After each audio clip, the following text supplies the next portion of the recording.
안녕하세요. 퍼지 시스템 기술부입니다. 제가 이번 4월에 국가 자격증 시험을 봤어요. 기계설계 산업기사 시험을 봤는데 저희도 종종 크레오를 활용해서 국가 시험을 보고 싶다는 어떤 문의가 들어오거든요. 그래서 이제 가볍게 맛이라도 보자고 산업기사 시험을 치러 봤고요. 크레오만 활용해서 시험을 받고 무난하게 합격을 했습니다. 그래서 이제 국가 시험에 관련된 영상들을 보면 대부분 강사들이 뭐 무조건 인벤터를 써라 혹은 타캐드를 쓰되 2D도면은 오토캐드를 쓰라고 말하는 경우가 많은데 이제 어느 정도 저도 동의를 합니다. 그런데 만약에 본인이 크레오를 회사에서 쓰고 있고 그리고 크레오를 사용해서 도면 작업을 하거나 모델링 작업하는 게 충분한 어드밴티지가 된다고 생각을 하면 굳이 이제 시험을 보겠다고 다른 툴을 공부할 이유는 없다는 생각이 들었거든요. 문제는 이제 정보가 없다는 거죠. 크레오를 잘 쓰시는 분이라고 하더라도 국가시험에서 요구하는 이런 환경 설정을 파악하는 건 많이 어렵잖아요. 정보가 없고 채널 소속인 저도 이 환경 설정에 관해서 많이 고생을 했기 때문에 그래서 이번에 제가 크레오만 사용해서 시험을 본 경험을 바탕으로 여러분들한테 이 환경 설정이나 꿀팁 같은 것들을 처음부터 끝까지 주의사항 같은 것까지 싹 다 알려드리겠습니다. 같이 한번 따라와 보시죠. 먼저 크레오로 시험을 보려면 개인 노트북을 준비하셔야 됩니다. 올해 1차 실기시험 기준으로 전국에 크레오가 설치된 시험장이 없더라고요. 다 찾아봤는데 없었기 때문에 이 노트북을 준비하셔야 되고 큐넷에서 이제 실기시험 신청을 하실 때 개인 PC 지참 항목 체크하는 곳이 있어요. 거기다가 꼭 체크를 하셔야 된다는 거. 안 그러면 실격입니다. 노트북이 이제 준비가 되면 먼저 포맷을 해야 되거든요. 포맷을 하고 윈도우를 다시 설치해야 되는데 이 윈도우 설치 날짜가 시험날을 기준으로 일주일 이내여야 됩니다. 이거를 어떻게 확인하냐? 실제 시험장에서 이제 이런 식으로 확인을 해요. cmd 이제 명령 프롬프트 창 들어가셔서 시스템 인포라고 검색어를 입력하시면 시스템 인포죠. 검색어 입력하시면 여기에 윈도우 설치 날짜가 나옵니다. 여기 있죠? 원래 설치 날짜. 이 날짜가 시험날을 기준으로 일주일 이상 벌어지면 안 됩니다. 그러면 노트북을 사용해서 시험을 못 보세요. 그래서 이거를 이제 확인하신 다음에 노트북이 이제 있겠죠? 만약에 이제 노트북이 개인 노트북이 없다 하시면 대여 노트북 대여 홈페이지 같은 걸 이용하셔야 되는데 보통은 국가 시험을 보겠다고 말하면 자동으로 세팅을 해줍니다. 하지만 이제 혹시 모르니까 꼭 포맷을 하고 윈도우를 다시 설치해달라고 요구를 하셔야겠죠. 그래서 이 날짜까지 확인하시면 이제 아무것도 없겠죠? 네, 아무것도 없으실 텐데 이제 그럼 우리가 이제 무엇을 해야 되느냐? 먼저 두 개를 설치를 해야 됩니다. 크레오 당연히 있어야겠죠. 크레오랑 편집 기능이 없는 PDF 뷰어가 있어야 되는데요. 그거 외에는 아무것도 설치가 돼 있으면 안 돼요. 엑셀이나 파워포인트 같은 것도 설치돼 있으면 안 되고 이 PDF 뷰어 같은 경우에는 어도브 리더를 이제 써도 되냐고 물어보시는 분들이 있는데 이거 위험합니다. 무료 버전이라고 해도 편집 기능이 있기 때문에 그냥 오픈만 되는 뷰어 있잖아요. 저 같은 경우에는 구글에서 스마트 PDF 뷰어 이거 설치해서 썼거든요. 그래서 이런 오픈만 되는 PDF 뷰어로 설치해 주시면 되고 그 다음에 크레오인데 이게 크레오 같은 경우에는 본인이 개인 라이선스를 구매를 했으면 그걸 그냥 쓰시면 됩니다. 근데 라이선스를 이제 시험 보시는 분들이 보통 가지고 있지 않으시겠죠? 그래서 만약에 회사를 본인이 다니고 있고 이 회사에서 크레오를 쓰고 있다. 그러면 이제 사용할 수 있는 방법이 하나 있습니다. 버로우라는 기능인데 이 라이선스를 잠깐 빌려오는 기능이거든요. 보통 출장 갈 때 사용을 하고 예를 들면 회사에 10카피가 있다. 라이선스가. 그럼 그 중에서 한 카피를 일정 기간 동안 본인 노트북으로 이렇게 빌려오는 거죠. 그러면 그동안 회사에서는 9카피만 사용할 수 있는 거고요. 이제 회사에 먼저 허락을 받으시고 그 다음에 크레오를 구매한 채널 우리 고객분이시면 퍼지 시스템에 전화해 주시면 되겠죠. 그래서 전화를 해주시면 소프트웨어 설치부터 라이선스 버로우까지 다 지원을 해줄 겁니다. 그래서 회사에 일단 허락을 받으셔야 되는데 보통 시험을 주말에 보잖아요. 그러니까 허락을 당연히 해줄 겁니다. 네. 여기까지 하면 이제 준비가 끝났습니다. 이렇게 준비를 해서 시험장에 가시면 되고 시험장에 가면 이제 감독관이 노트북 검사를 할 거예요. USB로 이렇게 꽂아가지고 노트북 검사를 하고 이상이 없으면 이 KS 규격을 넣어줄 겁니다. PDF 파일로. 이 상태에서 이제 기다리다가 시험 문제 받고 시험을 하시면 되고요. 여기서부터 이제 중요하겠죠. 시험이 딱 시작이 됐다. 그러면 제일 먼저 뭘 해야 되냐? 먼저 크레오를 키는 게 아닙니다. 제일 먼저 환경 설정을 해야겠죠. 이 설치 폴더에 들어가셔야 되는데 우클릭 누르신 다음에 아이콘을 우클릭 누르시고 파일 위치 열기 들어가시면 이렇게 뭐 파라메트릭 빈이라는 폴더가 나올 겁니다. 여기서 이 앞에 뒤에 거는 무시하시고 이 크레오 10.0 있죠. 본인 버전이겠죠. 이 폴더가 설치 폴더입니다. 자주 올 거예요. 이 폴더에 여기서 커먼 파일 들어가신 다음에 커먼 파일 들어가시고 크레오 스탠다드에 들어가시면 이 컨피규어 배치 파일이 있습니다. 이걸로 환경 설정을 하는 겁니다. 더블 클릭 누르시면 이 도스 창이 하나 나오시는데 규격이 지금 여러 가지가 있죠. 단위계랑 우리는 ISO 규격의 삼각법 그리고 밀리미터 단위를 쓸 겁니다. 6번이겠죠? 그래서 6 누르시고 엔터 누르시면 됩니다. 물어봐요. UI 파일이 뭐 파일이냐 아니면 디렉토리냐. .ui니까 파일이겠죠. F 누르시면 이제 아무 키나 누르라고 나오는데 아무 키나 눌러주시면 환경 설정이 끝났습니다. 근데 이 상태에서 바로 크레오를 키시면 안 되고 방금 뭐 UI 파일을 하나 생성할 거라고 얘기를 해줬잖아요. 그래서 걔를 삭제를 해야 됩니다. 삭제를 안 하면 리본 메뉴에 본인이 모르는 이상한 UI가 적용이 돼 있거든요. 어디로 가느냐? 다시 커먼 파일로 가셔서 조금 내리다 보면 텍스트라는 폴더가 있습니다. 이 텍스트 폴더 안에 쭉 내리다 보면 이제 혼자 긴 놈 있죠? 네. 어드민 커스터마이제이션 UI 이 파일을 삭제를 해주시면 됩니다. 삭제를 하고 그 다음에 크레오를 열어주시면 된다. 크레오가 켜졌습니다. 이제 당연히 작업 디렉토리 설정을 하셔야겠죠. 근데 이 시험장에 처음 가시면 주번이라는 걸 받으실 거예요. 이게 시험장에 도착한 순서대로 부여받는 번호인데 이 번호로 폴더를 만들어서 작업을 하라고 합니다. 근데 이제 저는 바탕화면에다가 이렇게 만들었거든요. 1번이라고 제가 제일 먼저 도착했기 때문에. 근데 이게 노트북마다 이 바탕화면에서 한 작업들이 초기화가 되는 경우가 있더라고요. 뭐 컨트롤 Z를 제가 눌렀더니 갑자기 폴더가 전체가 다 사라져 버린다던가. 그래서 바탕화면 말고 저 같은 경우에는 이 C 드라이브에다가 만드시는 걸 추천을 합니다. D도 위험합니다. 네, D도 위험하고 이 C 드라이브에다가 이 새 폴더를 하나 만드셔가지고 본인 주번으로 만드시면 되겠죠. 그래서 1이라고 만들고 이제 이 폴더를 작업 디렉토리로 설정해 주시면 되는 겁니다. C에 1번 이러고 이제 본인이 준비해 오신 대로 문제지가 이제 나오겠죠. 그 문제지에 맞춰서 시험을 치러 주시면 됩니다. 크레오로 시험을 보시는 분들이니까 당연히 크레오를 잘 쓰시겠죠. 그래서 제가 모델링하는 방법이나 이런 거는 따로 설명을 안 하겠습니다. 근데 이제 시험을 보실 때 좀 좋은 기능들이 있어요. 알고 활용하면 확실하게 이제 시간을 단축할 수 있는 기능들이 있으니까 그런 것들을 먼저 소개를 해드릴게요. 먼저 시험지를 같이 한번 볼까요? 이 시험 규칙에 관련된 시험지가 하나 있으실 거고 도면을 하나 이렇게 받으실 거예요. 시험을 보시면 이 규칙을 먼저 보시면 우리가 제출하는 게 도면 2개의 도면을 제출을 하는 거죠. 이 등각투상도 도면이랑 2D 도면을 제출을 하시게 될 텐데 이 2개의 도면에 모양이 다르게 묘사되는 부품들이 있습니다. 예를 들면 기어나 샤프트 같은 애들이죠. 기어 같은 경우에는 도면에는 이렇게 표현하지만 3D 등각투상도에는 기어 이빨들이 다 묘사가 돼야 되잖아요. 탭 같은 경우에도 도면에선 이렇게 표현되지만 실제 탭이 묘사가 돼야 되고 3D 도면에는 그래서 이런 부분을 표현하기 위해서 막 2개 만드시는 분들이 있습니다. 네, 모델링을 2번 하시는 분들이 있는데 그렇게 하지 마시고 지금부터 제가 설명드릴 기능 이름은 단순화 표현이라는 거거든요. 모델링을 같이 보면서 설명해 드릴게요. 축을 미리 만들어 놨습니다. 이런 식으로 모델링 하시겠죠? 이렇게 이 부분인데 나사의 틈새 이런 식으로 있고 여기 못딱이 되어 있고 2D 도면으로 내보낼 때는 그냥 이렇게 내보내시면 됩니다. 내보낸 다음에 여기다가 가는 실선 하나만 그어주고 그 다음에 뭐 M10 이런 식으로 치수 뽑으면 되겠죠. 문제는 등각투상도인데 여기다가 탭을 묘사를 해야 되거든요. 근데 다른 툴 같은 경우에는 스킨을 씌우는 기능이 있습니다. 그리고 크레오에도 있어요. 이 보기 모양새 가셔가지고 이 매핑 파일을 하나 준비하신 다음에 매핑을 하시면 되는데 문제는 기본 폴더에 이 매핑 파일이 없습니다. 따로 준비를 해오면 그게 또 문제가 될 수 있거든요. 그래서 크레오를 시험 보실 때는 어쩔 수 없이 이거 태핑 이 나사 가공을 직접 모델링을 해주셔야 돼요.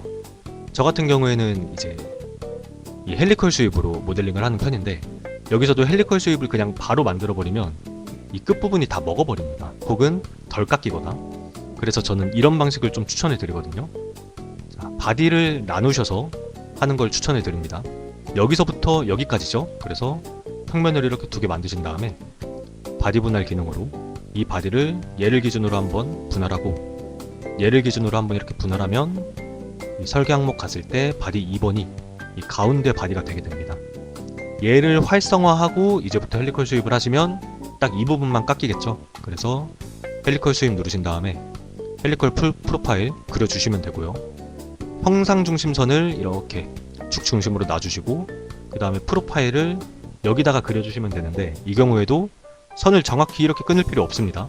어차피 이 부분만 바디가 이제 분할되어 있기 때문에 중심선 하나 그리셔가지고 이렇게 그냥 길게 프로파일을 그려주시면 되고요. 그 다음에 단면 같은 경우에도 정확히 그릴 필요 없겠죠. 어차피 다른 사람들은 스킨 쓰는데 우리도 대충 이렇게 그려주시면 됩니다. 다만 이 변의 길이는 직접 이렇게 지정을 해주세요. 변 같은 경우에는 이 변의 길이보다 피치가 길어야 되기 때문에 0.8로 만약에 변의 길이를 정했으면 피치는 한 1 정도로 주면 되겠죠. 이 규격에 맞춰서 하실 필요가 전혀 없습니다. 어차피 겉보기만 그렇게 보이면 되기 때문에 이렇게 재료 제거로 가공을 해주시면 된다. 이러면 이쁘지 않나요? 네, 이런 식으로 만들어 주시면 됩니다. 자, 그 다음에 이제 요 놈을 우리가 2D 도면에 내보낼 때는 숨겨야 되는 거잖아요. 그리고 3D 도면으로 내보낼 때는 있어야 되는 거고, 이때 쓰는 게 단순화 표현입니다. 이 보기 관리자 뭔지 아시겠죠? 단면 자르는 곳. 여기서 단순화 표현 보이시죠? 네, 새로 만들게 해주신 다음에 저는 뭐 3D 이런 식으로 이름을 짓겠습니다. 3D 필클릭 누르시면 피처를 우리가 편집을 할 수 있는데, 이 피처 클릭하시고 제외로 두신 상태에서 헬리컬 수입 클릭하고 확인, 완료 눌러주시면 헬리컬 수입이 사라졌죠. 이게 이 3D라는 표현일 때는 사라진다는 겁니다. 마스터 표현으로 들어오면 돌아오고, 이 단순화 표현을 이렇게 남겨놓으시면 언제든지 이렇게 왔다 갔다 거릴 수가 있어요. 그리고 두 개의 단순화 표현을 도면에 따로 표현할 수가 있습니다. 이 부품을 다시 만드시는 것보다는 그냥 통째로 하나 만들고 단순화 표현으로 구별하는 게 좀 쉽겠죠. 이런 식으로 작업하시는 걸 추천을 드린다. 예시를 하나 더 들어보겠습니다. 이번에는 기어를 같이 한번 보죠. 기어가 이런 식으로 모델링이 되겠죠. 이렇게 기어 이빨이 다 있게. 근데 도면에 표현될 때는 어떻게 표현되죠? 이렇게 표현이 됩니다. 이렇게. 근데 이게 만약에 이 수가 짝수가 아니다 그러면 이 반대쪽이 이렇게 기어 이빨이 있는 게 아니라 홈이 있을 거잖아요. 그래서 이런 경우에는 또 어떻게 하냐, 단순화 표현을 쓰셔도 되는데 이번에는 다른 방법을 한번 보여드릴게요. 그냥 다른 이름으로 저장해가지고 복사본을 하나 만들겠습니다. 요놈이 이제 기어니까 기어 다시 2D 이런 식으로 이름 하나 만드는 거죠. 얘는 그냥 쓰면 되겠죠. 둔각투성도에다가. 문제는 2D 도면을 위한 기어가 있어야 된다. 이 부품을 열어주신 다음에 패턴 삭제를 하겠습니다. 패턴 삭제하고 그 다음에 이 기어 이빨 부분 있죠? 요놈 얘를 이제 대칭 복사를 그냥 하는 거죠. 이 탑 기준으로 대칭 복사하고 그 다음에 또 그냥 내보내면 이 선이 안 보입니다. 요 선, 그쵸? 그래서 이 상태로 내보내는 게 아니라 여기서 이제 이런 식으로 잘라주시면 되거든요. 원을 하나 이렇게 그리신 다음에 선을 이 절반만 이런 식으로, 자 완전 가라죠. 네, 이렇게 대충 만드는 겁니다. 근데 어차피 상관없어요. 우리는 2D 도면만 내보내니까 이 모델링을 주는 게 아니기 때문에 이런 식으로 좀 가라로 편집을 하셔도 상관이 없습니다. 이렇게 절반을 잘라버리면 나중에 단면을 잘라도 이 선이 남겠죠. 그리고 애초에 이렇게 오른쪽에서 봐도 이런 식으로 보입니다. 그렇기 때문에 나중에 단면을 이평면으로 이렇게 자르실 거잖아요. 그때도 이렇게 도면에 내보내기 편하게 만들 수가 있다. 그렇죠. 그래서 2D 도면에는 요 놈을 쓰고 3D 도면에는 얘를 써주시면 되는 겁니다. 이 기어 파트를. 그래서 이런 식으로 모델링을 해주시면 될 것 같고요. 그래서 사실 이 컴피규어의 존재만 알고 계시면, 맨 처음에 우리가 했던 그 작업 있죠? 단위계 맞추는 거. 그것만 알고 계시면 모델링 부분은 더 이상 아실 게 없습니다. 평소에 모델링 하시듯이 작업을 하시면 되기 때문에. 문제는 이제 2D죠. 2D. 드로잉 같은 경우에는 굉장히 복잡합니다. 사실 이렇게 크레오로 모델링을 하시고 오토캐드로 그냥 내보내셔서 작업을 하셔도 돼요. 근데 우리는 이제 크레오로만 시험을 볼 거니까 이렇게 모델링을 끝내셨으면 저장을 잘 하시고, 네, 저장을 잘 하시고 크레오를 꺼주시면 됩니다. 네. 끄고 나서 다시 환경 설정을 해야 되기 때문에, 네, 다 닫아주시고 같이 한번 환경 설정을 해보죠. 자, 그러면 하나부터 열까지 다 알려드린다고 했으니까 먼저 이 문제지 유형을 보시면 처음에 시험지 문제를 받으시면 시험을 바로 하시는 게 아니라 이 문제지를 쭉 읽어보시는 게 좋거든요. 근데 내리다 보면 글씨체가 정해져 있을 겁니다. 글씨체가. 저 같은 경우에는 시험 볼 때 굴림을 쓰라고 하더라고요. 근데 한글은 굴림, 그 다음에 영어는 폰트를 쓰라고 나왔는데 문제는 이제 굴림체가 없습니다. 크레오에. 그래서 이 글씨체를 넣어주는 작업을 먼저 해야 돼요. 폴더를 하나 딱 열어주신 다음에 보통 이 C 드라이브에 윈도우에 가시면 폰트라는 폴더가 있는데 여기에 기본 글씨체들이 있습니다.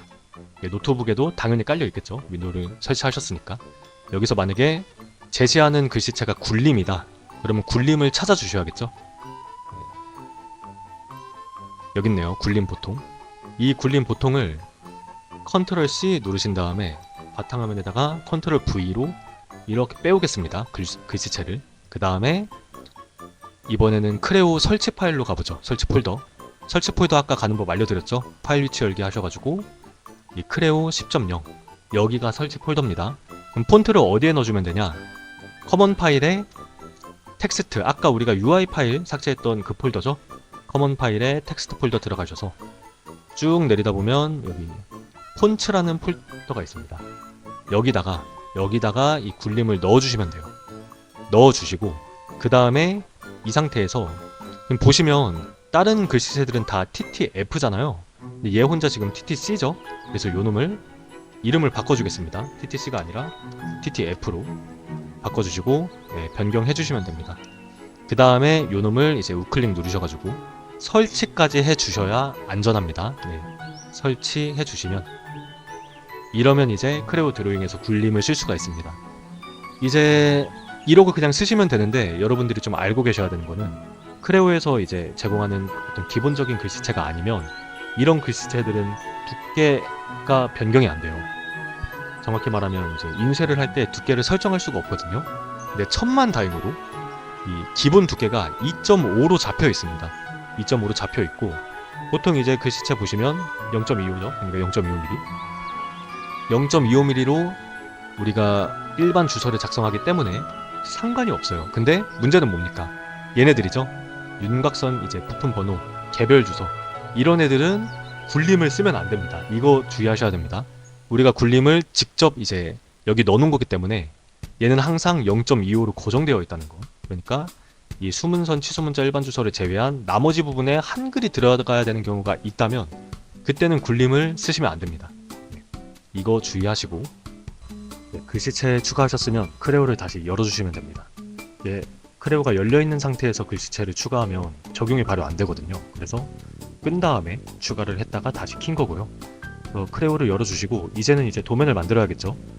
도면을 만드실 때도 바로 만드시면 안 됩니다. 시험지 문제지 유형을 같이 한번 보죠. 보시면 A2 크기, 우리가 인쇄는 A3 용지로 할 거지만 A2 크기의 도면으로 만들라고 나와 있죠.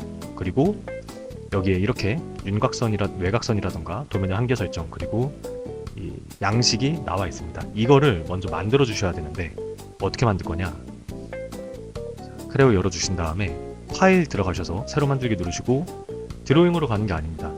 형식으로 포맷으로 먼저 만들 거예요. 포맷으로 A2라고 해서 한번 같이 만들어 보죠.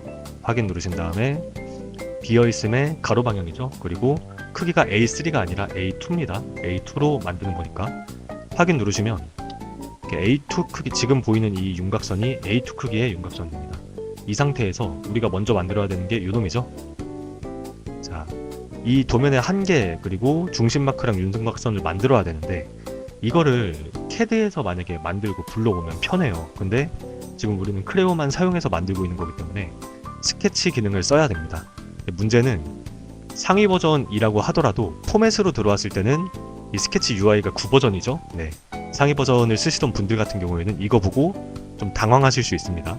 그래서 제가 하는 방법을 보시고 따라 하시면 될 것 같아요. 이 모서리에 오프셋 모서리 클릭하신 다음에 체인으로 두시고 이 4개를 전체를 다 오프셋 할 거기 때문에 그 다음에 전부 다 선택을 해주시면 됩니다. 컨트롤 눌러서 선택하고 확인 누르시고, 자, 화살표가 이 방향이죠. 우리는 지금 윤곽선을 안 방향으로 만들어야 되죠. 마이너스 누르신 다음에 10 이렇게 이렇게 해주시면 안쪽으로 10만큼 오프셋이 됩니다.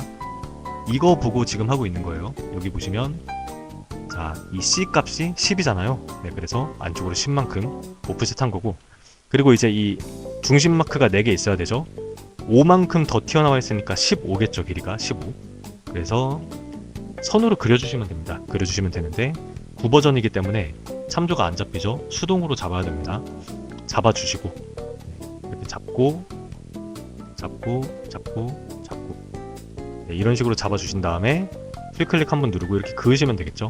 그을 때도 그냥 그으면 지금 길이를 정할 수가 없잖아요. 그래서 우클릭 꾹 누르시고 상대좌표 Y축으로 아래쪽으로 15가 가면 되겠죠. 마이너스 15. 네, 그 다음에 중심에서 X축인데 왼쪽이니까 마이너스 15겠죠. 그리고 확인. 얘는 위쪽으로 15니까 상대좌표 Y가 위로 그냥 15. 그리고 X축 오른쪽으로 15니까 상대좌표에서 X 오른쪽으로 15. 이런 식으로 그려주시면 됩니다. 그리고 이 상태에서 끝내시면 큰일 납니다. 왜 그러냐면 시험 형식을 보시면 지금 이 유의사항 같은 경우에는 선 굵기가 4개밖에 없어요. 근데 제가 시험을 볼 때는 4종류였습니다. 위에 0.5mm 해가지고 이 윤곽선이 0.5mm로 나와야 된다 라고 돼 있었거든요. 근데 지금 보시면 무슨 색이죠? 윤곽선이? 검은색이죠. 검은색. 이게 검은색인데 우리가 어떤 모델을 소환했을 때 나오는 그 외곽선도 검은색입니다. 그러면 색깔이 같아버리면 크레요는 같은 색상을 다른 두께로 내보낼 수 있는 방법이 없어요. 그래서 윤곽선이 만약에 0.5mm로 나가야 된다. 그러면 이 윤곽선의 색깔이 달라야 되는 겁니다. 이거를 잘 기억하시고 끝까지 이 건조를 유지해야 됩니다. 외곽선이랑 중심 마크가 만약에 0.5mm로 다른 두께로 나가야 된다고 하면 얘네들의 색깔이 달라야 된다는 거죠. 어떻게 바꾸냐면 자, 스케치에서 그렸기 때문에 스케치 탭일 때만 선택할 수가 있습니다. 그쵸? 네, 싹 다 선택하신 다음에 선 스타일 들어가셔서 이 색상을 지금 형상으로 되어 있죠? 형상 말고 저 같은 경우에는 얘로 한번 해볼게요. 제조 볼륨. 이걸 기억하셔야 돼요. 제조 볼륨으로 확인 누르신 다음에 바꿔주시면 됩니다. 이렇게 바꿔주시고 저장하시면 되겠죠. 저장. 자동으로 지금 작업 디렉토리에 저장이 되겠죠. 네, 작업 디렉토리에 저장을 해주신 다음에 나와주시면 됩니다. 아직 표제란은 안 만들었죠. 표제란은 우리가 템플릿에서 만들 겁니다. 새로 만들기 누르신 다음에 드로잉, 이번에는 드로잉을 만들어 주실 건데 이때 부품이 세션에 남아있으면 안 됩니다. 세션에 부품이 있으면 드로잉을 만들 때 자동으로 잡히거든요. 그러니까 이 표시되지 않은 항목 지우기를 습관적으로 해주시고 그 다음에 새로 만들기 들어가셔서 드로잉 클릭하시고 이 드로잉 모델 파일 이름 사용, 이것도 해제를 해주셔야 됩니다. 이게 만약에 체크가 되어 있으면 모델이 없죠 지금. 그래서 생성이 안 되시니까 해제해 주시고 이름은 A2라고 똑같이 찍겠습니다. 확인 누르시고 그 다음에 네, 모델 없음이 되어 있으셔야 되고요. 그 다음에 형식을 아까 만들었죠.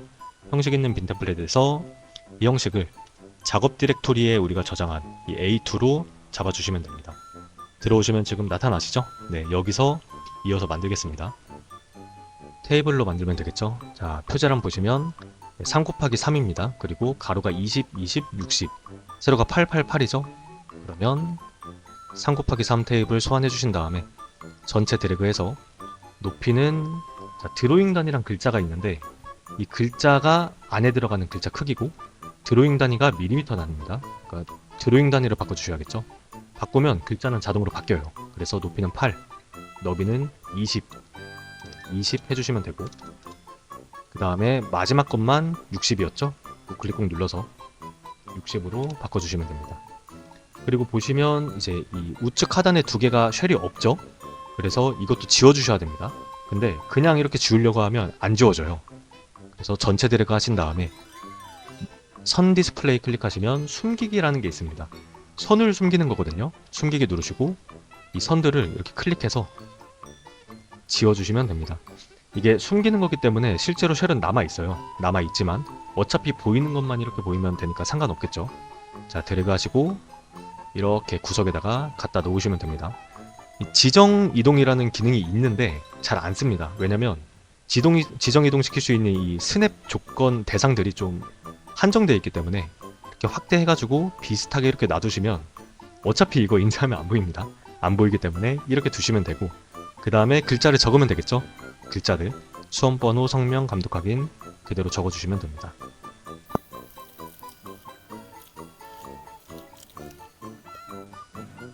한글이니까 글씨체는 굴림으로 해주시고요. 네, 드래그 하신 다음에 형식 가서 글꼴은 굴림으로. 참고로 우리가 굴림을 아까 직접 넣었잖아요. 근데 영문으로 나옵니다. 네, 한글로 나오는 게 아니라 여기 있죠? 굴림. 영문으로 나오고, 그리고 글자 높이는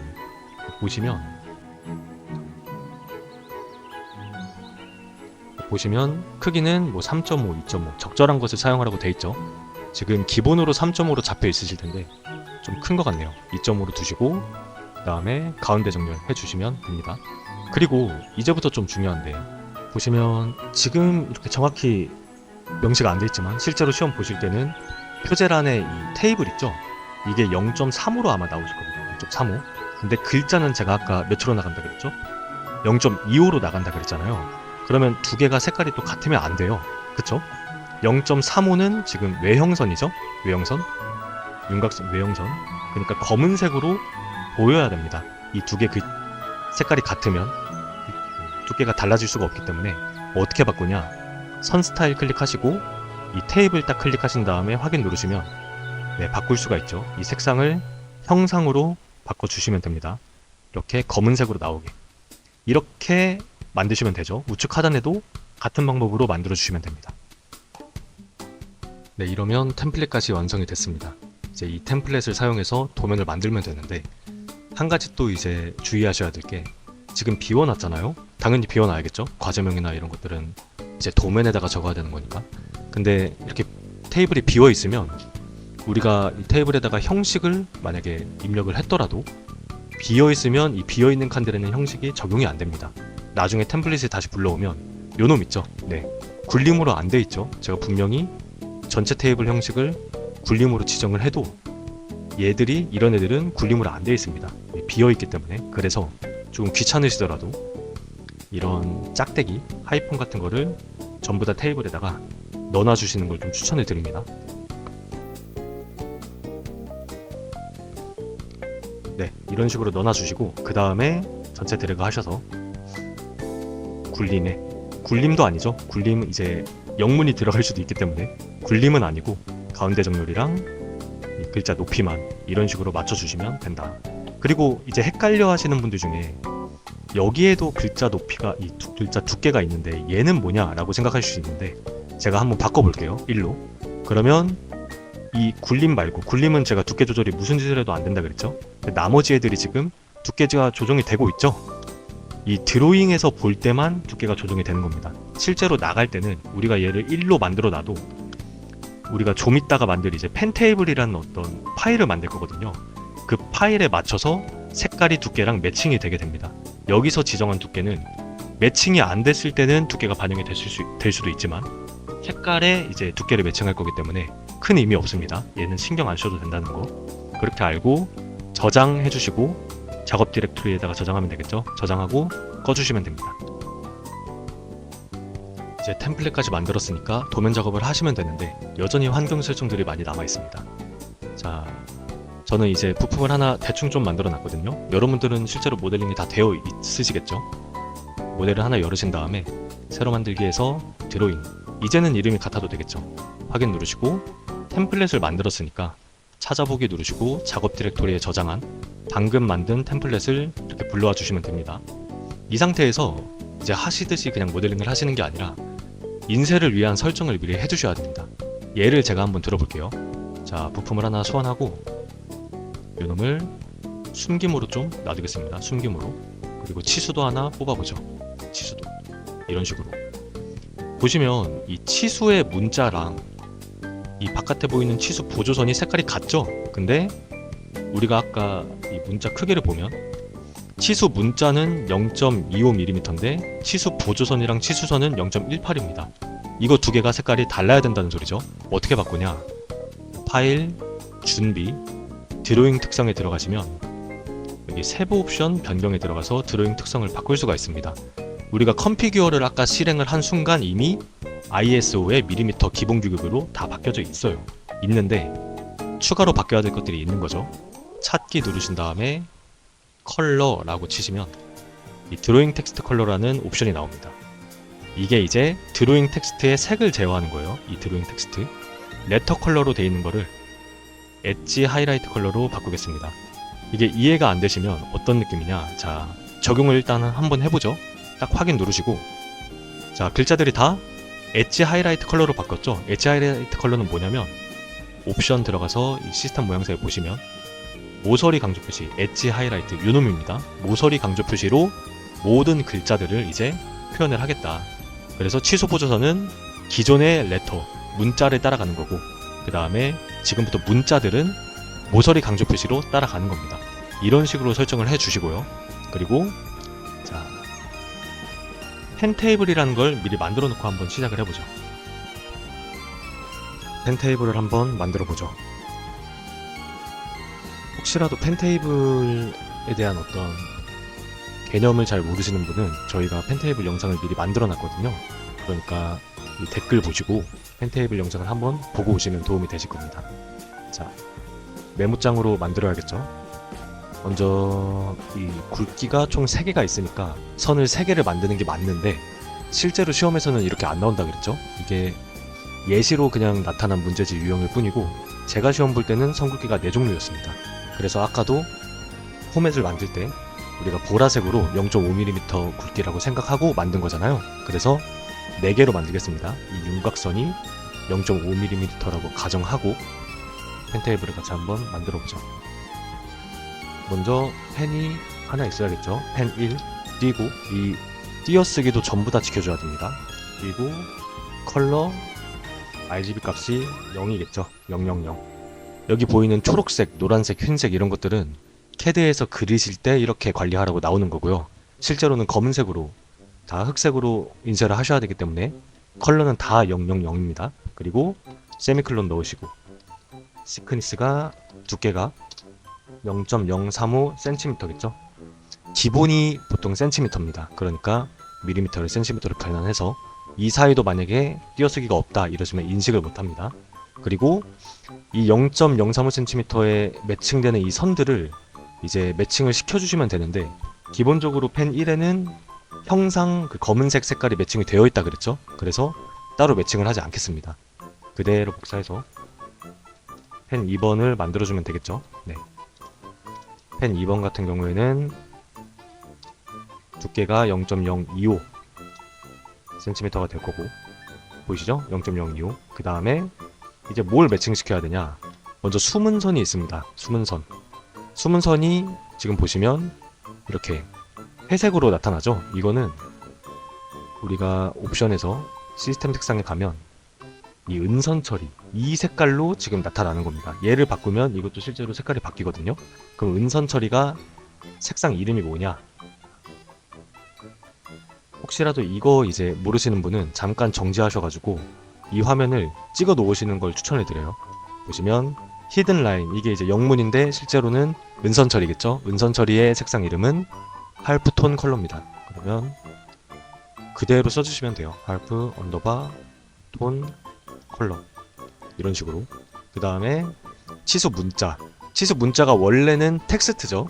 텍스트인데 이 레터 문자인데, 우리가 아까 방금 준비 들어가가지고 엣지 하이라이트 컬러로 바꿨잖아요, 문자를. 그러니까 이걸로 해주시면 됩니다.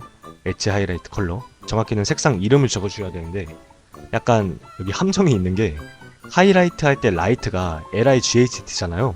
근데 여기 색상 이름은 LITE로 되어 있습니다.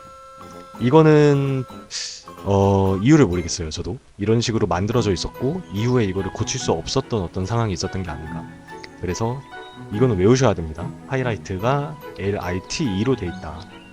하이라이트 컬러, 이런 식으로 써주시면 되고, 그 다음에 또 뭐 있을까요? 일반 주소, 취소 문자 다 지금 하이라이트 컬러로 들어가 있죠.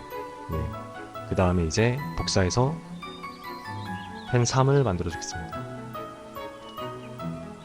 펜 3 같은 경우에는 두께가 0.018로 되어 있고요. 0.018.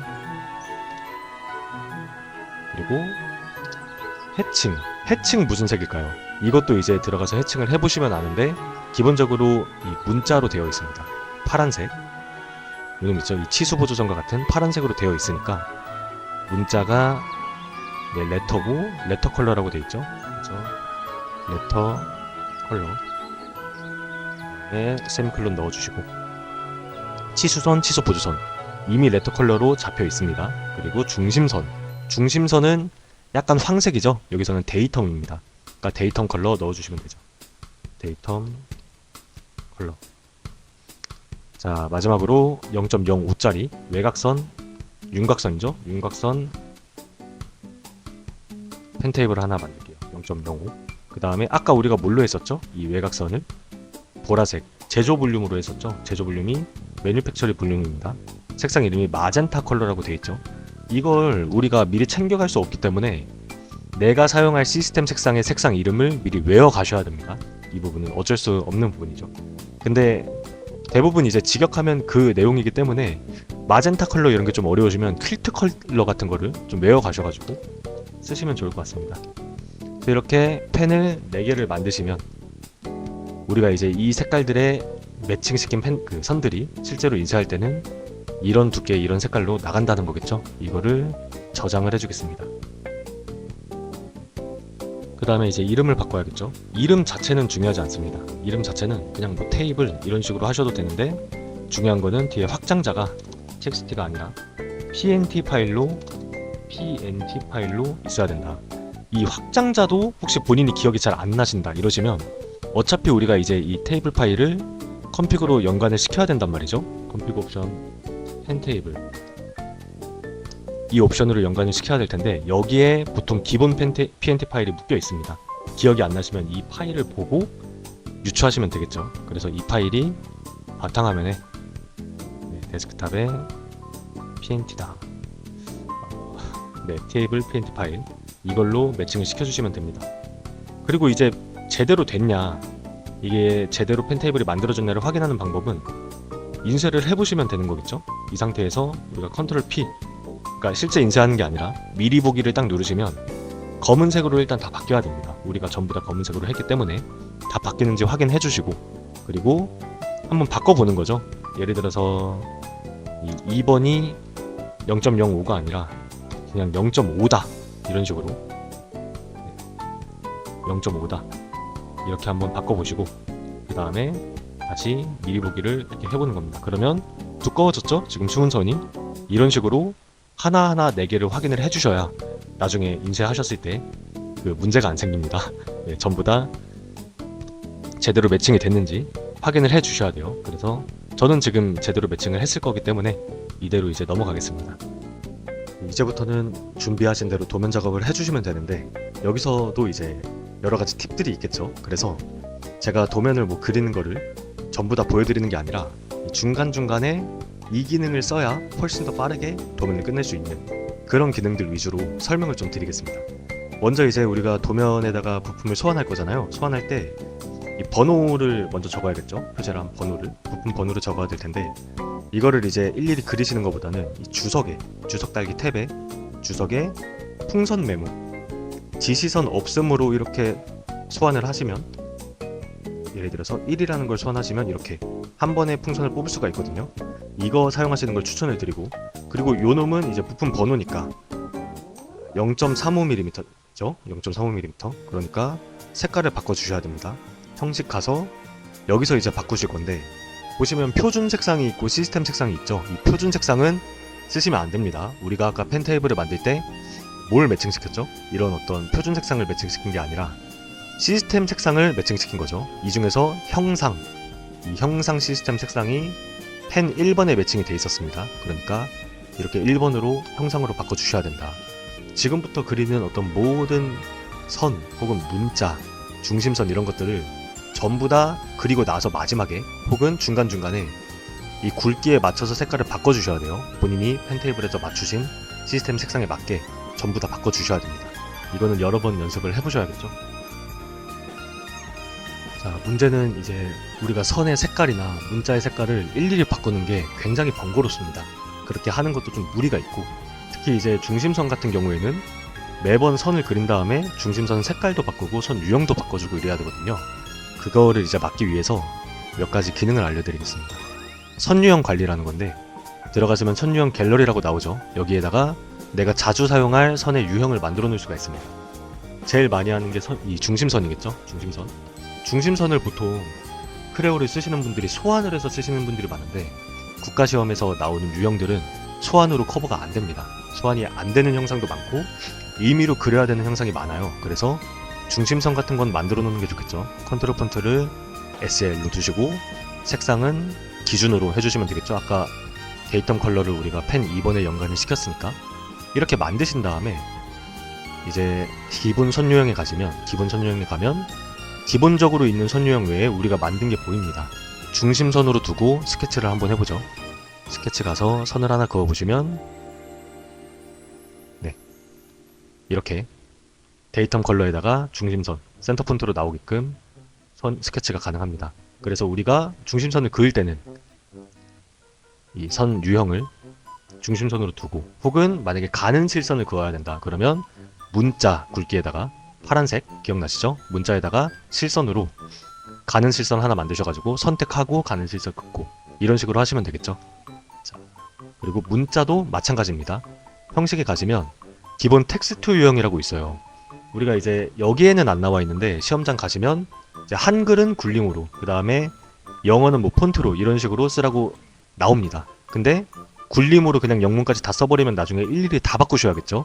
숫자도 마찬가지고, 그렇기 때문에 기본적으로 유형을 그냥 폰트, 영문으로 두시고 굴림만 따로 만들어 놓으시는 게 좋습니다. 어떤 식으로 만드냐, 기본 텍스트 유형 가셔서 이제 여기서 이제 우리가 고르는 거죠. 여기가 이제 고르는 거고, 그 다음에 텍스트 유형 관리 가셔가지고 여기서 만들면 됩니다. 새로 만들기 가서 이름은 뭐 한글 혹은 굴림 이런 식으로 만드시면 되겠죠. 그리고 글꼴은 굴림 아까 추가했었죠? 네, 굴림으로 두시고, 색상 같은 경우에 이제 중요한데, 문자를 우리가 파란색이 아니라 모서리 강조 표시로 관리하기로 아까 정했습니다. 그러니까 모서리 관리 표시, 네, 모서리 강조 표시로 두고 확인 만들어 두시면 이제부터 이 기본 텍스트 유형을 굴림으로 뒀을 때는 메모가 이렇게 굴림으로 나오는 거죠. 네, 굴림으로. 물론 숫자는 굴림으로 두시면 안 되겠지만, 그래서 선과 문자는 이렇게 만들어 놓으시고 시작하시면 된다. 또 빼먹을 수 없는 게 단축키인데, 단축키 같은 경우에는 먼저 다 만들어 놓으실 필요가 없습니다. 어차피 다 외우지도 못해요. 우리가 이제 필요할 때 자주 쓸 것 같은 기능들이 이렇게 나왔을 때만 단축키를 만드시면 되거든요. 이것도 단축키가 두 가지가 있죠. 보통 파일, 옵션, 바로가기 키, 여기서 만드는 단축키. 이거는 아이콘으로 존재하는 애들은 다 여기서 만들 수 있죠. 저는 치수를 일단 하나 만들고 가시는 걸 추천을 합니다. 치수를 저 같은 경우에는 1로 두거든요. 숫자 1.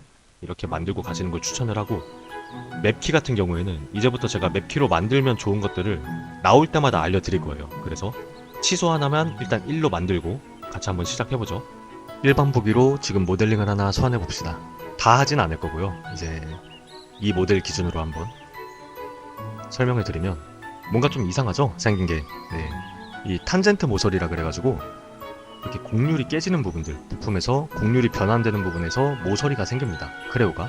근데 이 국가시험에서는 이런 탄젠트 모서리는 보이면 안 된단 말이죠. 이 라운드로 생기는 모서리라던가 이런 것들은 더블 클릭하셔가지고 보기 디스플레이 가면 탄젠트 모서리 디스플레이 유형, 이걸로 조절을 합니다. 기본값이 아니라 없음으로 바꿔주시면 탄젠트 모서리가 다 사라지죠. 이 부품을 우리가 불러올 때 나오는 이런 기본값들은 옵션에서 바꾸실 수 있는데, 어차피 우리가 오늘 하루 그냥 4개 정도 그리는 거잖아요. 그러나 이 설정을 바꾸시는 것보다는 드로잉 보기에서 일일이 수동으로 바꿔주시는 게 합리적입니다. 그래서 디스플레이 유형을 없음으로 바꿔주시고 출발하면 되겠죠. 이거 같은 경우에는 지금 형상이 대칭이죠. 대칭이니까 반단면만 그릴 겁니다. 반단면.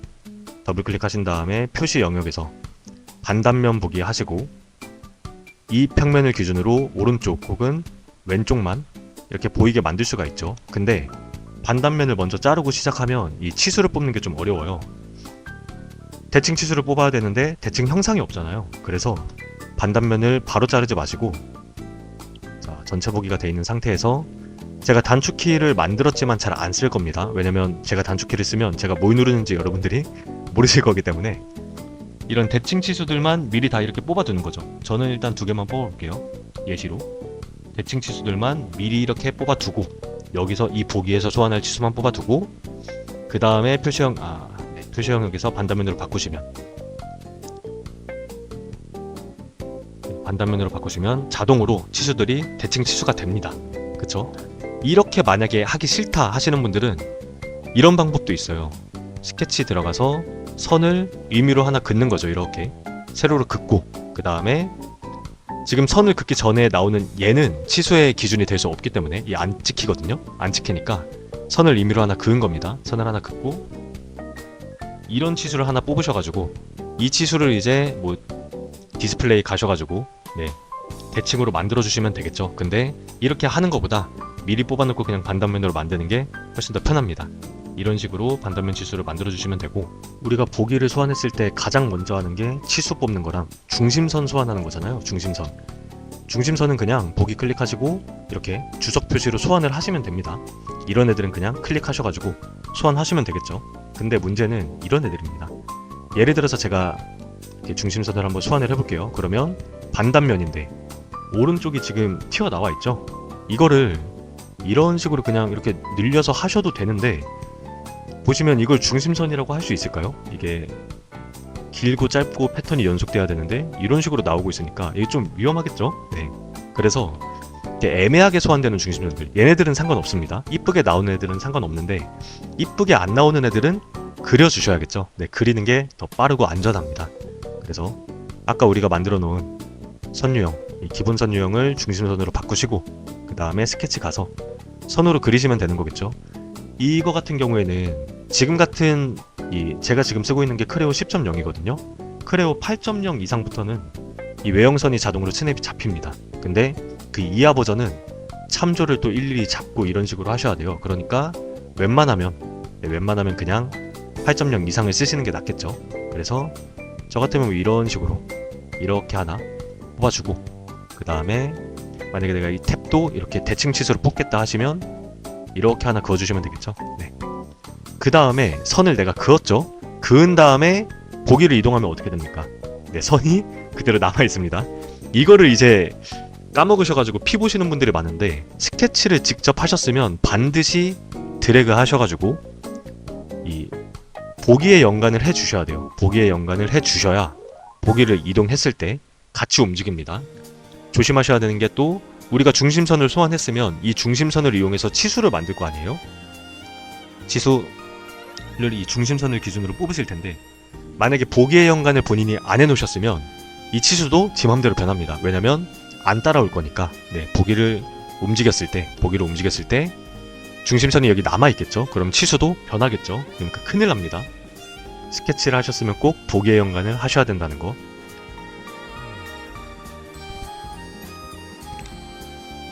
또 우리가 이 보기에서 볼만한 게 부분 단면 같은 게 있겠죠.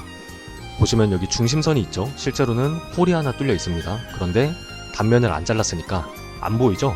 그래서 이 부분에다가 부분 단면을 넣을 건데 주의하셔야 될 게 있어요. 제가 단면을 미리 잘라놨거든요.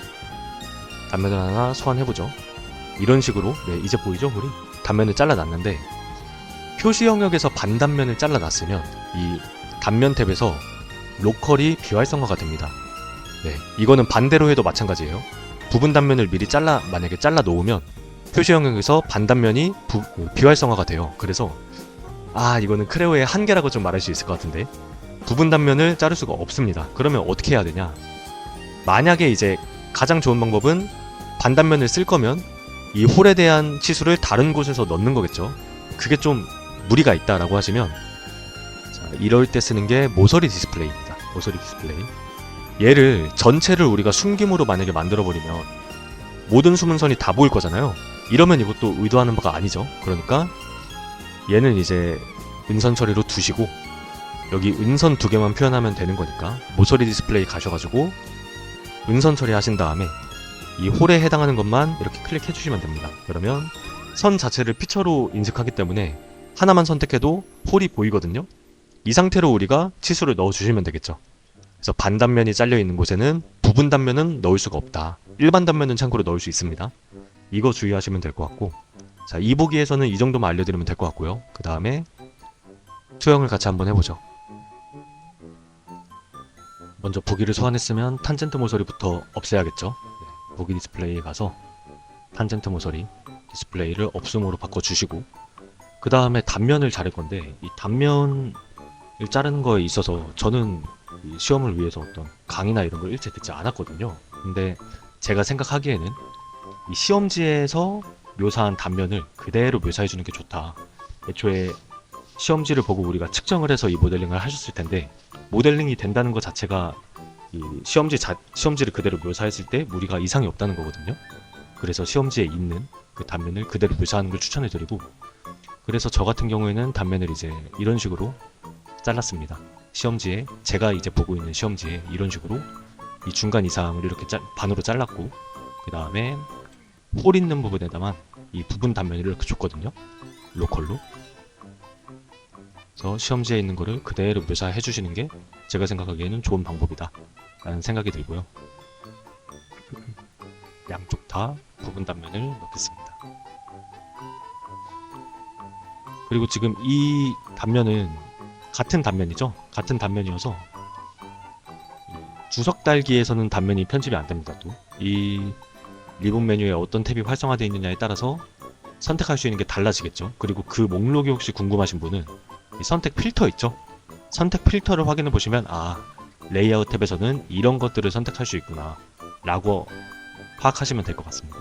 그래서 단면이 지금 같은 단면이기 때문에 얘만 편집을 하면 옆에 있는 애도 같이 이제 편집이 됩니다. 이런 식으로. 간격은, 이것도 이제 간격도 저는 시험지에 있는 것과 동일하게 가져가는 편입니다. 이런 것 때문에 고민한다고 시간을 또 쓰는 게 아까우니까 이런 식으로 이제 뷰를 먼저 만들어 주시고, 또 중심선 빼고 치수 넣으시면 되겠죠. 참고로 구멍을 활용해서 본인이 모델링을 하셨으면 이런 식으로 따로 우리가 건들 게 없습니다. 드릴 구멍부터 해가지고 탭이 이렇게 표기된 게 IS 규격 그대로 우리가 KS 규격 그대로 이제 묘사가 되기 때문에 걱정하실 필요 없고, 다만 여기서 이제 제가 한 가지 팁을 드리자면, 이런 식으로 이제 지름 치수를 뽑으시겠죠. 이런 식으로 뽑으실 텐데 파이가 붙어야 됩니다. 근데 이게 원이잖아요. 보면 원인데 파이가 자동으로 안 붙죠. 이거를 이제 파이를 붙이는 방법이 40 누르고 치수 텍스트에서 접두어에다가 파이를 붙이는 게 맞거든요. 근데 이걸 일일이 붙이고 있을 수가 없잖아요. 그래서 제가 이제 팁을 드리자면, 이런 데서 이제 맵키를 쓰는 겁니다. 이런 데서 맵키 띄워주시고, 이렇게 우리가 작업을 하다가 맵키를 만들어야 되는 순간순간에 그때그때 만들어주시면 돼요. 예를 들어서 제가 여기다가 또 치수를 하나 놔둬볼게요. 이 치수를 이렇게 클릭한 상태에서 맵키를 하나 만들어주시면 됩니다. 새로 만들기 한 다음에 이 숫자 2로 한번 만들어볼게요. 기록 누르시고 치수 텍스트 파이 붙이고 치수 텍스트를 끄는 것까지 중지 해서 이렇게 만드시면 어떻게 되는지 한번 볼까요? 취소 클릭하고 2 누르면 파이가 붙죠. 네. 이거를 나중에 다 한꺼번에 하셔도 되는데 저는 나중에 하는 게 오히려 헷갈린다 라는 생각이 들어서 치수 이렇게 뽑고 치수 뽑고 그냥 바로 2 딱 누르면 파이가 붙으니까 이런 식으로 활용하시는 걸 추천해 드립니다. 지금 이 일련의 과정은 바로가기 키로 못 만드니까 맵키로 만든 겁니다.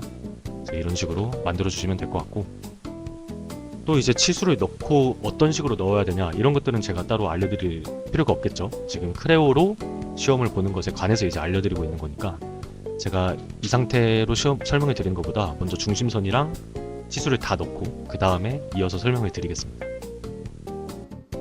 네, 치수랑 중심선을 대략적으로 넣었습니다. 설명을 위해서 설명에 필요한 정도로 넣었고, 이제 우리가 해야 되는 게 끼워 맞춤 공차, 그리고 기하 공차, 표면 거칠기, 필요에 따라서 치수 공차도 넣어야겠죠. 저는 제일 먼저 하는 게 이제 끼워 맞춤 공차를 먼저 하시는 걸 추천을 합니다.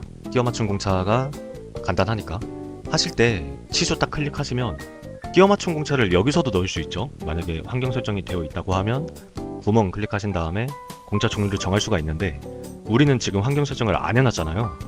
이 도면 4-5개 그리는 상황에서 이 파일 준비 들어가가지고 공차 테이블 불러오고 이렇게 하시는 게 별로 효율적이지 않기 때문에 그냥 취소 클릭하신 다음에 치수 텍스트 창에서 여기서 그냥 이렇게 H7 이런 식으로 넣어주시면 됩니다. 물론 이 구멍은 끼워 맞춤이 되는 곳이 아니겠지만, 네, 이런 식으로 수동으로 넣어주시는 걸 추천을 하고, 이제 중요한 게 사실 제가 이 영상을 만들게 된 어떤 이유와도 마찬가지인데, 이 표면 거칠기를 우리가 같이 한번 만들어 볼 겁니다. 표면 거칠기 기호를.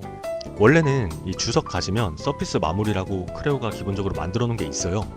이거는 설치만 하면, 크레오를 설치만 하면 들어가 있습니다. 근데 딱 보시면 아시겠지만 좀 못 써먹게 만들어 놨어요. 우리가 굳이 써먹는다면 요거 하나죠. 제거 가공 하지 말 것, 이 금지 표시, 이것만 써먹을 수가 있고, 나머지 X, Y, Z, W 이거는 직접 만드셔야 됩니다. 그래서 만들어 볼 건데, 그룹화 기호를 이제 써도 되고요. 저는 이제 이번 영상에서는 그룹화 기호를 쓰지 않겠습니다. 그냥 약간 노가다를 하더라도 훨씬 더 기호를 빠르게 만드는 게 좀 좋다는 생각이 들어가지고, 자, 스케치 클릭하신 다음에 선으로 일단 만들어 줘야겠죠. 이 길이는 전혀 중요하지 않습니다. 길이는 어차피 우리가 기호를 소환할 때 길이를 바꿀 거거든요. 바꿀 거기 때문에 길이는 중요하지 않지만 비율은 맞춰주셔야겠죠. 이런 식으로 맞춰주시고, 여기에다가 텍스트를 하나 넣어주시면 됩니다. 그룹화 기호를 쓰는 게 아니기 때문에 그냥 가변 텍스트로 이렇게 역슬래시 넣어서 만들어 주시면 되고, 제일 많이 쓰는 기호를 기본으로 이렇게 놔주세요. 기본으로. 그리고 메모를 만드셨으면 항상 가운데 정렬을 하셔야 됩니다. 가운데 정렬. 왜 그러냐면 이게 Y에서 X로 바꾸거나 이러면 문자 모양이 틀어질 수가 있어요. 이런 식으로 문자의 이 굵기에 따라서 막 왼쪽으로 갔다 하거든요. 그러니까 항상 가운데 정렬을 해주시고, 이렇게 만들어 주신 다음에 기호 정의 들어가서 정의하면 되겠죠. 저는 뭐 심볼 이런 식으로 들어가겠습니다. 자, 해서 전체 불러오고, 그 다음에 속성 가서 여기서 이제 중요합니다. 일단 자유는 항상 하는 거죠. 자유 하신 다음에 엔티티 끝으로 잡아주시면 되는데, 자유를 쓸 일이 별로 뭘 제일 많이 쓰냐, 엔티티 위 그리고 엔티티 수직, 이거 두 개를 정말 많이 씁니다. 엔티티 위 클릭하시고 항상 이 역삼각형의 끝점이겠죠. 클릭하시고, 그 다음에 엔티티 수직 클릭하시고 또 이 역삼각형의 끝, 항상 여기를 우리가 클릭할 거기 때문에, 그래서 세 개는 반드시 체크를 해주셔야 됩니다. 일지선 같은 경우에는 없죠. 그래서 넣는 경우는 별로 나오지 않기 때문에 이렇게 세 가지만 해주시면 될 것 같고, 그리고 기호 인스턴스 높이 당연히 바꿔야겠죠. 저는 드로잉 단위로 하겠습니다. 어떤 걸로 하셔도 상관없어요. 텍스트 있으니까 텍스트 관련으로 그럼 해보죠. 텍스트 선택하고 얘 선택해주시면 되고, 가변 텍스트 갔을 때 선택이 안 됐네요. 그리고 가변 텍스트 갔을 때 Y가 이렇게 들어가 있어야 됩니다. 안 그러면 Y를 우리가 변경을 할 수가 없기 때문에, 그래서 만들고 완료해 주신 다음에 쓰기까지 하시면 됩니다. 이 위치를 기억하셔야겠죠. 우리가 심볼을 저장하는 위치가 이 위치니까. 확인 완료 해주시면 혹시라도 못 봤다고 하더라도 메시지 창에 이렇게 위치가 나오니까 이거 보고 들어가서 찾으면 됩니다. 그러면 기호를 같이 한번 바로 배치해 보죠. 주석 달기에서 주석, 그 다음에 기호 들어가시면 UI도 이제 연습을 한번 해보셔야 됩니다. 기호 UI가 또 버전마다 다르기 때문에, 기호에서 찾아보기 들어가신 다음에 이 사용자 기호 디렉토리가 만약에 따로 손대지 않으셨으면 기본 위치로 잠겨 있을 겁니다. 근데 만약에 다른 위치로 나오시는 분은 아까 이 메모 기억나시죠? 방금 저장한 위치로 찾아 들어가셔가지고 검색을 해주시면 된다. 그래서 이름 검색한 다음에 소환하시면 되는데, 이때 이제 이 높이를 좀 여기서 한번 보는 게 좋습니다. 높이를 이렇게 조절하셔가지고 적당한 높이를 찾으신 다음에, 이 정도면 적당하겠죠. 1.3 정도가 적당하다고 생각이 드시면 이 상태로 이제 뭔가 배치하시는 게 아니라 맵키를 만드는 걸 또 추천을 드립니다. 맵키를 어떤 식으로 만들 거냐면, 자주 쓰니까 3번으로 한번 만들어 볼게요. 3번 기록하시고 주석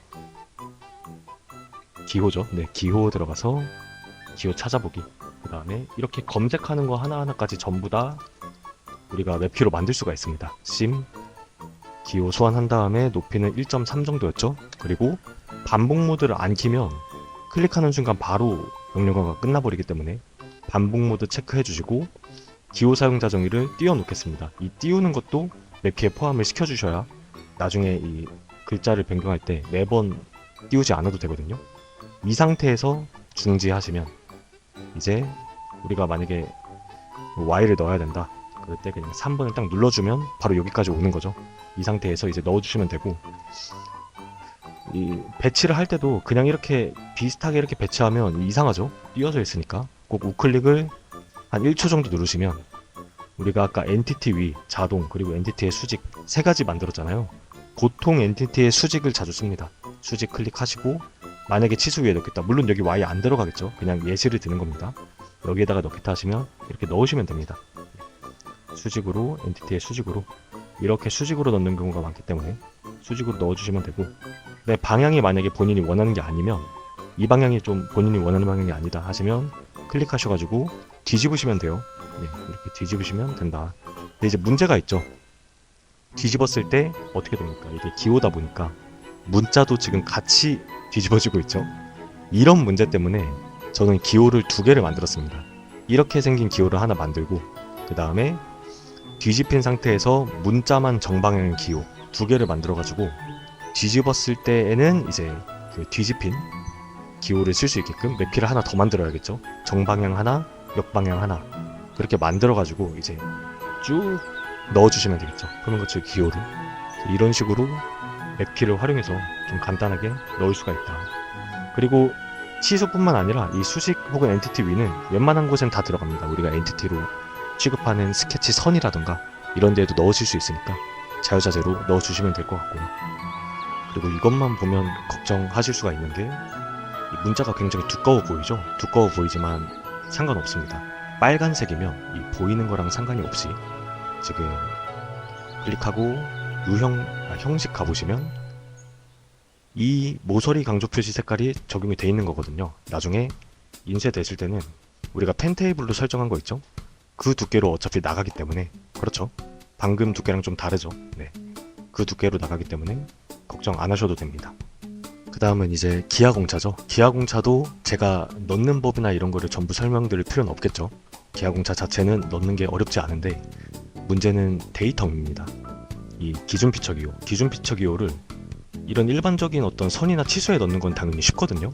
그런데 축 위에다가 넣는 걸 좀 어려워하시는 분이 있어요. 물론 축 위에다가 넣는 경우가 생길지 모르겠습니다. 아, 있겠죠? 네, 축 같은데 특히 샤프트 만들 때 축 위에다가 기호를 넣게 되실 텐데, 이때 이제 기준 피처 기호를 축에다가 붙이려고 하면 네, 안 붙습니다. 그쵸? 이게 안 붙어서 어떤 식으로 하는 경우가 있냐, 2가지 방법을 알려드릴 건데, 먼저 요놈 있죠? 지금 이놈, 여기에는 이제 붙을 겁니다. 이거 왜 붙을까요? 얘는 우리가 소환을 한 게 아니에요. 이렇게 주석 표시에서 축을 소환한 게 아니라 아까 제가 스케치에서 직접 그린 거죠. 직접 그린 축에는 이게 축이 아니라 선이기 때문에 데이텀 기호가 들어갈 수가 있습니다. 그래서 만약에 내가 축에다가 데이텀 기호를 넣어야 된다 하시면 그 축은 적어도 이렇게 소환을 하지 마시고 스케치에서 직접 그려주시면 됩니다. 이게 일단 좋은 방법이고요. 편한 방법이고, 두 번째는 이 축 같은 경우에는 축이다 보니까 이름을 가지고 있어요. 정의 편집을 딱 들어가 보시면 이게 축의 이름이죠. 근데 이 축의 이름을 데이텀 기호의 형식으로 소환하는 방법이 있습니다.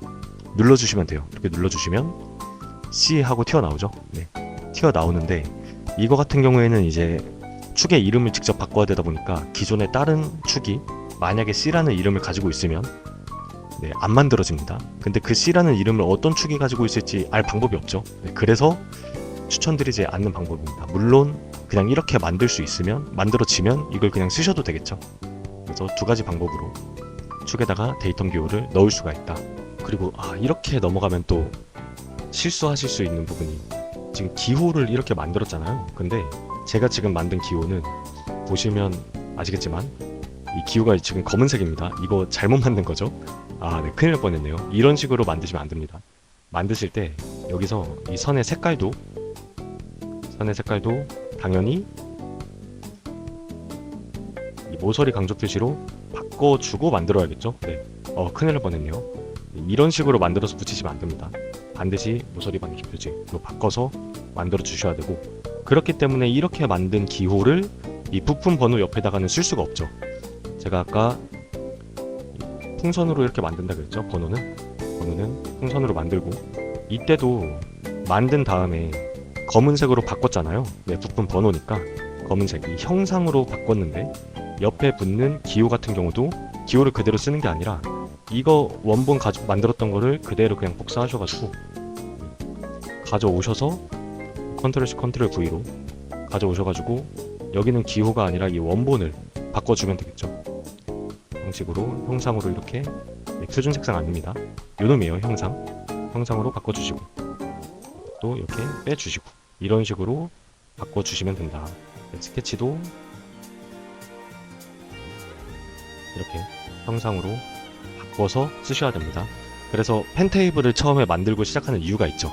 이후에 하는 모든 작업에서 기호라던가 치수라던가 이런 번호라던가 하는 것들을 내가 만든 펜 테이블에 맞춰가지고 색깔을 계속 바꿔줘야 되기 때문에 펜 테이블 만든 거를 옆에 띄워놓고 작업하는 것도 저는 추천해 드립니다. 2D 도면에서는 이 정도면 다 설명을 한 것 같습니다. 나머지 부분들은 대부분 기초적인 기능들이기 때문에 이 정도 말씀드리면 될 것 같고, 메모로 주소 만드시고 이 부품 이름 다 적으셔가지고 넘어가면 되겠죠. 그 다음에 3D 등각투상도를 만들어야 되는데 도면을 새로 또 만드는 거 추천을 안 하고요. 왜냐면 이 테이블들을 다 미리 만들어 놨으니까 이런 것들을 이제 응용을 하려면 그냥 시트를 복사하는 게 좋겠죠. 시트를 그냥 이렇게 추가하면 안 됩니다. 추가하면 포맷이 튀어나오죠. 포맷이 우리가 시트를 추가할 때 이 크기 바꿔보신 분들은 알겠지만 형식, 그러니까 포맷을 서로 바꿔 끼는 거예요. 템플릿은 어차피 바꿔 낄 수가 없습니다. 그리고 템플릿을 바꿔 낄 이유도 없는 게 이 시트 1에다가 우리가 다 적어 놨을 거니까, 척도나 이런 것들을. 그러니까 우클릭 해가지고 이동 또는 복사 한 다음에 복사본을 이렇게 만드시는 게 좋겠죠. 만드신 다음에 이 보기라던가 기호, 치수 같은 것들은 삭제를 해주시면 되는 거고요. 그리고 시트 1을 복사한 거니까 부품이 좀 다를 수가 있겠죠. 2D 도면이랑 3D 도면 내보내는 부품 종류가 다를 수 있겠고, 또 이 뭐 척도 이런 거, 각법 이런 거 이제 뭐 NS 이런 식으로 바꿔 주셔야겠죠. 바꾼 다음에 모델을 소환할 건데, 모델을 만약에 내가 2D용이랑 3D를 따로 만들었다, 복사본 저장해가지고 따로 만들었다 하시면 그냥 드로잉 모델 추가해가지고 추가하시면 됩니다. 근데 만약에 따로 만든 게 아니다, 단순화 표현을 썼다 그러시면, 단순화 표현 같은 경우에는 딱 더블 클릭했을 때 고르라고 나와요. 애초에 고르라고 나오는데, 만약에 제가 마스터 표현을 이렇게 처음에 불러왔다고 칩시다. 그리고 이렇게 소환하겠죠. 소환을 하고 나서 이제 드로잉 모델 추가하신 다음에 샤프트 이번에는 AS로 이렇게 추가를 하겠다 하시면 이런 식으로 AS가 소환이 될 겁니다. 이런 식으로 하셔도 되는데, 이제 만약에 내가 두 개를 미리 다 소환해 놓은 상태에서 다시 마스터 모델로 돌아가고 싶을 때가 있잖아요. 그럴 때는 추가를 하는 게 아니라 그냥 이 표현 지정 있죠? 표현 지정 딱 클릭하면 여기서 정할 수가 있습니다. AS를 쓸 거냐 마스터를 쓸 거냐. 마스터를 그냥 이렇게 눌러주시면 이제부터 나오는 일반 보기는 마스터 표현이 되는 거죠. 이런 식으로 조정을 해주시면 되고, 가끔씩 이거를 또 물어보시는 분이 있어요. 보기 상태에 여기에도 단순화 표현이 있는데 왜 여기서 안 되냐. 이 단순화 표현을 바꾸는, 여기는 어셈블리의 단순화 표현을 바꾸는 공간입니다. 부품의 단순화 표현을 바꾸는 곳이 아니라. 그래서 평소에 이 어셈블리의 단순화 표현은 또 다르죠. 기능이 부품을 숨기고 뭐 이런 데에 쓰이는 거였죠. 아니면 대체하거나. 그래서 어셈블리를 위한 공간이니까 여기서 만들어 주셔야 되는 겁니다. 여기서. 네, 그래서 이런 식으로 소환을 해주시면 될 것 같고, 그리고 제가 시험 볼 때는 이 시험 유형에 쓰여 있었어요. 이렇게 실선으로 내보내는 게 아니라 어느 정도 렌더링을 해서 흑백으로 내보냈을 때 잘 보이게끔, 윤곽선이 잘 보이게끔 렌더링을 하라고 나와 있었는데, 그러면 이거는 이제 이 보기 디스플레이에서 바꿔주시면 되겠죠. 이때도 모서리를 포함한 음영 처리하시면 좀 그렇습니다. 애초에 도면을 그릴 때도 우리가 이 탄젠트 모서리를 숨겼잖아요. 그러니까 모서리를 포함한 음영 처리 말고 그냥 이 음영 처리, 이걸로 해주시면 됩니다. 음영 처리로 해주시면 되고, 또 보기를 이렇게 배치하면 안 되겠죠. 둔각투상도 배치하실 때 잘 보이게 배치를 하셔야 될 텐데, 저 같은 경우에는 첫 번째 배치는 의미로 이렇게 회전을 하셔가지고 회전을 시켜서 뷰를 하나 만들 겁니다. 재정의로 1이라고 만들게요. 1이라고. 그 다음에 이제 이 지금 우리가 보고 있는 보기랑 좀 다른 부분을 이제 배치를 해야 되잖아요. 여기서 안 보이는 부분을 잘 보일 수 있게끔. 그럴 때 이제 팁이 있습니다. 동적 정의에 가신 다음에 내가 만약에 역팔자로 이렇게 배치를 하겠다고 하시면 화면을 기준으로 수평 180도를 이렇게 돌리시면, 그쵸? 이런 식으로 움직이는 겁니다. 180도를 돌리시면 확실히 이제 이전 뷰에 비해서 안 보이던 부분을 깔끔하게 볼 수가 있습니다. 그런데 이런 식으로 만약에 돌리면 역팔자가 되니까, 그쵸? 역팔자가 되니까 공간을 많이 차지할 거잖아요. 만약에 내가 이 같은 평행하게 배치를 하고 싶다고 하시면 중심축을 클릭하시고 그 다음에 이 회전 중심을 켜주세요. 회전 중심을 보시면 색깔이 있죠. 이게 어떤 축인지 우리가 여기서만은 알 수가 없는데 여기 보시면 이름이 써 있습니다. 색깔이랑. 그래서 만약에 이 뒷면을 보고 싶다 하시면 이 축을 기준으로 180도 돌리면 되겠죠. 이게 Z입니다. Z축 기준으로 180도 이렇게 돌리시면 이렇게 움직이는 겁니다. 이렇게 이제 역팔자가 아니라 기울기가 같게 뒷면을 볼 수가 있겠죠. 그래서 이렇게 두 개를 저장하시고 도면에 가셔서 배치를 해주시면 됩니다. 배치는 우리가 재정의해서 만든 것들은 여기서 이렇게 소환할 수가 있잖아요. 네. 이런 방식으로 해주시면 된다. 그렇죠. 네.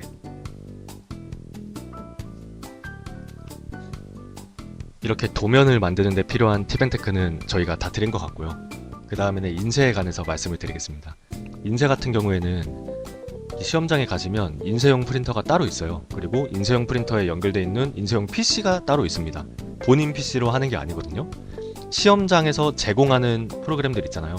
기본적으로 인벤터랑 2D 오토캐드 그리고 뭐 솔리드웍스나 이런 것들이 있으면 그 프로그램이 인쇄용 PC에도 깔려 있습니다. 그래서 그 프로그램 이제 시험장 프로그램을 쓰시는 분들은 상관이 없는데 우리는 노트북을 가져갔잖아요. 크레오가 깔려있는 시험장이 없기 때문에 그런 경우에는 PDF로 만드셔야 됩니다. 이 도면 파일을 PDF로 만들고 감독관이 이제 USB를 주실 거예요. 그럼 거기다가 담아가지고 인쇄용 PC에 가져가서 그 다음에 인쇄를 하시는 거거든요. 그런데 우리가 평소에 이 도면을 PDF로 만든다고 하면 파일 인쇄 들어가서 여기서 PDF로 만드시는 분들이 많을 겁니다. PDF로 만드는 프린터를 쓰시겠죠? 뭐 마이크로 프린트 투 PDF라던가. 근데 이런 게 없어요. 네. 우리 어도브 같은 게 깔려 있는 것도 아니고, 그리고 포맷을 한 상태에서 편집 가능한 PDF 구현만 깔았다는 가정하에 이런 프린터가 하나도 없습니다. 그래서 다른 방법으로 PDF로 만드셔야 되거든요. 그래서 만약에 이제 내가 PDF로 이제 인쇄를 하겠다고 하시면 일단 인쇄 여기 이 창까지 들어오신 다음에 미리 보기 클릭하고 실제로 이제 내가 원하는 대로 나가는가 색깔이라던가 이 색깔. 먼저 다른 방법으로 한다고 해도 이 인쇄 창까지 들어오시는 건 똑같습니다. 왜냐면 우리가 펜 테이블이 제대로 적용됐는지 확인을 해야 된다 그랬잖아요. 꼭 인쇄하시기 전에 인쇄 미리 보기를 눌러 보셔가지고 펜 테이블을 조금씩 바꿔보면서 펜의 색상이나 이 두께가 펜 테이블을 지금 받고 있는지 꼭 확인을 하셔야 됩니다. 그 다음에 이제 인쇄를 하실 텐데 파일 클릭하시고 다른 이름으로 저장 들어가시면 여기 유형에 PDF가 있어요. 이 유형을 PDF로 바꾸고 그 다음에 저장을 하면 됩니다. 근데 이제 확인을 누르시면 PDF 내보내기 설정이 나오죠. 이 설정을 해주셔야 되는데 시트가 기본적으로 모두에 체크가 되어 있을 겁니다. 모두라고 되어 있으면 PDF 하나의 파일에 이 시트가 전부 들어간다는 소리거든요. 그런데 이제 추천을 안 드리고 꼭 현재로 하시고 내보내는 걸 추천해 드릴게요. 현재로 하면 시트가 하나만 나가겠죠. 그러면 시트 1, 시트 2니까 총 2장이 되겠죠. 이런 식으로 장을 나누는 게 좋은 게 우리가 2번의 기회를 줍니다. 가시면 인쇄를 할 수 있는 기회를 2번 주는데 만약에 이 2개의 시트가 PDF 하나로 묶여 있다. 그러면 말 그대로 기회가 2번밖에 안 되겠죠. 근데 이거를 만약에 2개로 나눠 놓으시면 시트 1, 시트 2로 나눠 놓으시면 각각의 시트를 인쇄하기 위해서 2번을 쓰잖아요. 첫 번째 시도부터. 그렇기 때문에 총 4번이 주어집니다. 네, 좀 웃기죠? 이 시트를 나눠 놓은 것만으로도 인쇄 기회가 4번이 주어져요.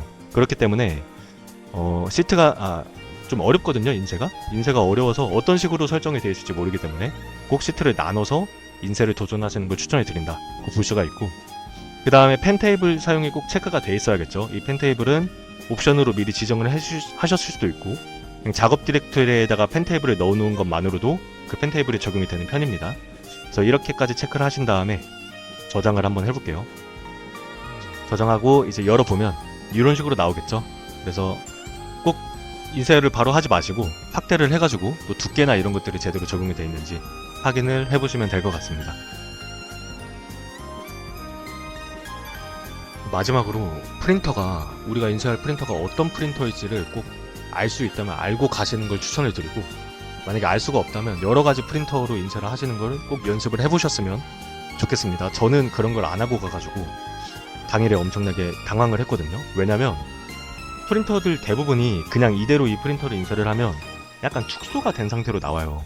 기본적인 옵셋이 있다던가 아니면 자의적으로 어느 정도 축소를 해서 내보낸다던가. 문제는 이 외곽선 있죠? 요 놈 말하는 게 아닙니다. 이 용지의 크기를 표현하는 외곽선이 드로잉에 있었죠.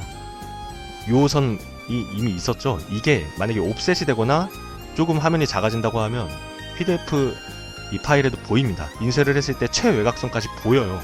없는 게 아니라 겹쳐서 안 보이는 거기 때문에 그게 보이면 최소 감점이고 최대 실격입니다. 특히 이 등각 투상도 쪽은 괜찮을 수가 있는데 이 도면 부분은 그거 검증을 하려면 자로 재야 된단 말이죠. 검증하시는 분들이. 근데 조금 작게 나왔다. 그러면 이 사람이 스케일을 애초에 제대로 조정을 안 하고 인쇄를 했구나 라고 해서 검사도 안 하고 바로 실격이 될 수가 있어요. 그렇기 때문에 반드시 이 옵셋이라던가 아니면 축소되는 거를 제대로 연습을 하고 가시는 걸 추천을 드립니다. 여기까지가 이제 제가 국가시험을 보면서 크레오로 시험을 볼 때 좀 알면 좋을 것 같다는 것들을 정리를 해봤는데, 사실 크레오를 어느 정도 잘 쓰시는 분들이 크레오로 시험을 본다고 하고 생각하고 만든 영상입니다. 그래서 만약에 내가 크레오에 대해 실력이 약간 부족하다고 하시면 이 영상만으로는 좀 준비가 안 되실 거예요. 그래서 만약에 좀 이 영상을 보시고도 좀 어려운 부분이 있다거나 이해가 안 되는 부분 혹은 모르는 부분이 있다고 하시면 댓글로 남겨주시거나 저희 고객이시라면 저희한테 궁금한 부분이 있을 때 전화를 하시면 열심히 답변을 드리겠습니다. 네, 시험 준비 열심히 하시고 꼭 합격하셨으면 좋겠네요. 네, 시청해주셔서 감사합니다.